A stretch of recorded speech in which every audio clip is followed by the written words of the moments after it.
ప్రపంచంలోని ఏ దేశమైనా భారత భూభాగాన్ని ఆక్రమించుకోలేదని రక్షణ మంత్రి రాజ్నాథ్ సింగ్ పునరుద్ఘాటించారు. చైనాతో ద్వైపాక్షిక చర్చలు ఇప్పటి వరకు సత్ఫలితాలు ఇవ్వలేదన్న ఆయన అవి సానుకూల ఫలితాలు ఇవ్వాలని ఆకాంక్షిస్తున్నట్లు తెలిపారు. సరిహద్దుల్లో పాక్ కవ్వింపు చర్యలపై మండిపడ్డ రాజ్నాథ్ భారత సైనికుల శక్తి సామర్థ్యం ప్రపంచం ఇప్పటికే చూసిందని గుర్తు చేశారు. సాగు చట్టాల విషయంలో కొన్ని శక్తులు రైతుల్లో అపోహలు సృష్టిస్తున్నాయన్న రక్షణ మంత్రి కర్షకుల ప్రయోజనాల కోసమే వ్యవసాయ చట్టాలు రూపొందించామన్నారు. ఏఎన్ఐతో జరిగిన ముఖాముఖిలో రాజ్నాథ్ పలు విషయాలపై తన అభిప్రాయాలను వెల్లడించారు. डीएस्केलेशन को लेकर जो बातचीत चल रही थी किस्म से रुक गई है। अगला डेट अभी तक अनाउंस नहीं हुआ, ऐसा क्यों हुआ है? इंडो और चाइना के बीच जो स्टैंड ऑफ चल रहा था उसे दूर करने के लिए दोनों देशों के बीच बातचीत का दौर चल रहा था। मिलिट्री लेवल पर भी बातचीत हो रही थी और साथ ही साथ डिप्लोमेटिक लेवल पर भी बातचीत हो रही थी।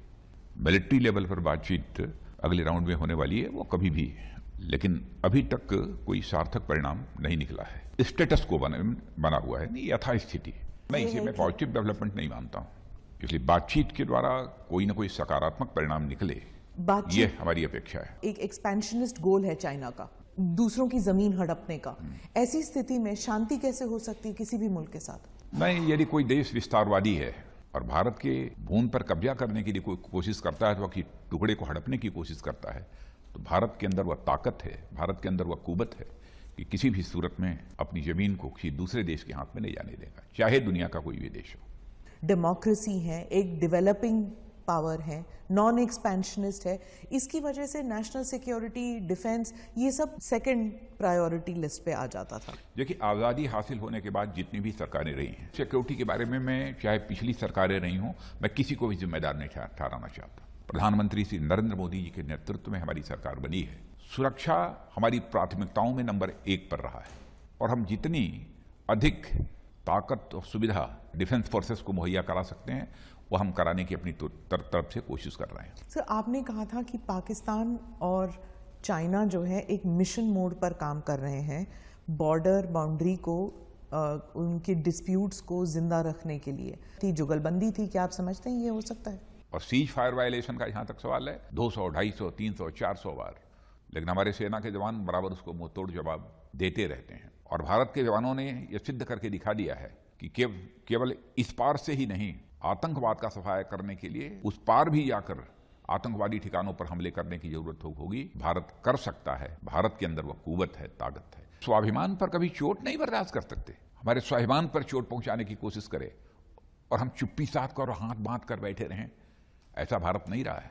भारत किसी भी सूरत में अपने स्वाभिमान के साथ समझौता नहीं कर सकता। मतलब चाइना के कुछ पार्टी के लोग जो हैं वो थिंक टैंक्स में बैठे हैं, वो प्राइवेट सेक्टर में बैठे हुए हैं और वो अंदर से पार्टी का काम यानी चाइना का काम करते हैं दूसरे मुल्कों में बैठकर।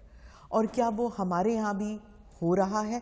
चाइना भारत में भी ऐसे कोशिश कर चुका है, करने वाला है? वैसे दुनिया की जितनी भी डेवलपिंग और डेवलप्ड कंट्रीज हैं, साइबर वार, हाइब्रिड वार, इन सब सारे चुनौतियों को अच्छी तरह समझती हैं और उससे अपने देश को बचाने के लिए अथवा इस चैलेंज का मुकाबला करने के लिए वो अपनी व्यवस्था रखती हैं। भारत को भी इन चैलेंजेस को मीट आउट करने के लिए जो कुछ भी करना चाहिए वो सब भारत कर रहा है। आपकी पार्टी के ही कुछ लोग किसानों को लेबल दे रहे हैं, नक्सल कह रहे हैं, खालिस्तानी कह रहे हैं, क्या आप? मैं समझता हूं कि किसानों के ऊपर इस प्रकार का कोई भी आरोप, कोई भी हो, पता नहीं किसने क्या कहा है, मुझे जानकारी नहीं है। हम किसान के प्रति हृदय की गहराइयों से सम्मान व्यक्त करते हैं और हर समय भारत के किसानों के प्रति हमारा सिर झुका हुआ है उनके सामने, उनके सम्मान में। वो हमारे अन्नदाता हैं और जब भी आर्थिक संकट का दौर इस देश में आया है तो देश की अर्थव्यवस्था को संभालने का काम यदि किसी ने किया है तो इस देश के किसानों ने किया है। और भारत की संस्कृति की रक्षा करने में हमारे सिख भाइयों का बहुत बड़ा कंट्रीब्यूशन है। मैं कहना चाहता हूं कि हमारे किसान भाइयों को के अंदर एक गलतफहमी पैदा करने की कोशिश की गई है और की जा रही है। इसीलिए मैं बार बार विनम्रतापूर्वक अपने किसान भाइयों से सम्मान व्यक्त करते हुए कहना चाहता हूं कि आप बैठिए तीनों बिलों को लेकर, क्लास बाई क्लास डिस्कशन करिए। आपको कहीं लगता हो और बड़े एग्रीकल्चरल एक्सपर्ट्स को साथ बैठाने की, उनको भी बैठाइए। सरकार आपके साथ बातचीत करने को तैयार है। हम किसान भाइयों के हितों के खिलाफ कि इंटरनेशनली इसकी क्रिटिसिज्म हुई है और जस्टिन ट्रूडो जो हैं, जो कनाडा के प्रधानमंत्री हैं, उन्होंने भी कमेंट पास किया था। पहले मैं दुनिया के किसी भी देश के प्रधानमंत्री के बारे में कहना चाहूंगा कि भारत के आंतरिक मामलों में बोलना बंद करें। भारत को किसी के हस्तक्षेप की जरूरत नहीं है। हम लोग आपस में बैठकर समस्याओं का समाधान करेंगे। यह भारत का आंतरिक मामला है। दुनिया के किसी देश को भारत के आंतरिक मामलों में बोलने का कोई हक नहीं है। पर एमएसपी को लेकर आप स्टेटमेंट, आप उसमें पॉलिसी में लाते क्यों नहीं है? और आज भी प्रधानमंत्री कह रहे हैं, हम सब सारे लोग बोल रहे हैं। लोकतंत्र में जो अपनी वचन से मुकर जाता है उसे तो अच्छी तरह की अच्छी सजा यह जनता दे सकती है। लोकतांत्रिक व्यवस्था में यह अधिकार उसे प्राप्त है। जो हम कह रहे हैं उस वचन को पूरा करेंगे और आगे बढ़कर पूरा करेंगे। अब पिछली सरकारों ने भी मिनिमम सपोर्ट प्राइस हर वर्ष बढ़ाई है, कभी नहीं बढ़ाई है, लेकिन आप देखिए उस रेशियो में हमारे प्रधानमंत्री ने कितनी बढ़ाई है। मिनिमम सपोर्ट प्राइस पर जितनी परचेज पहले होती थी और अब कितनी हो रही है, कितने सारे आइटम्स की हो रही है, आंकड़े उठाकर देखिए तो पूरी तरह से बात साफ हो जाएगी। ये एंटी कन्वर्जन लॉ आया है, उसे लव जिहाद लॉ भी कहते हैं। वहां पे बहुत से लोग कहते हैं कि ये जो लॉ है उसे मिसयूज किया जा रहा है। नहीं, हमारा तो ये कहना है कि कन्वर्जन होना ही क्यों चाहिए। सामूहिक धर्म परिवर्तन का सिलसिला चलाया जा रहा है देश में, यह सिलसिला बंद होना चाहिए।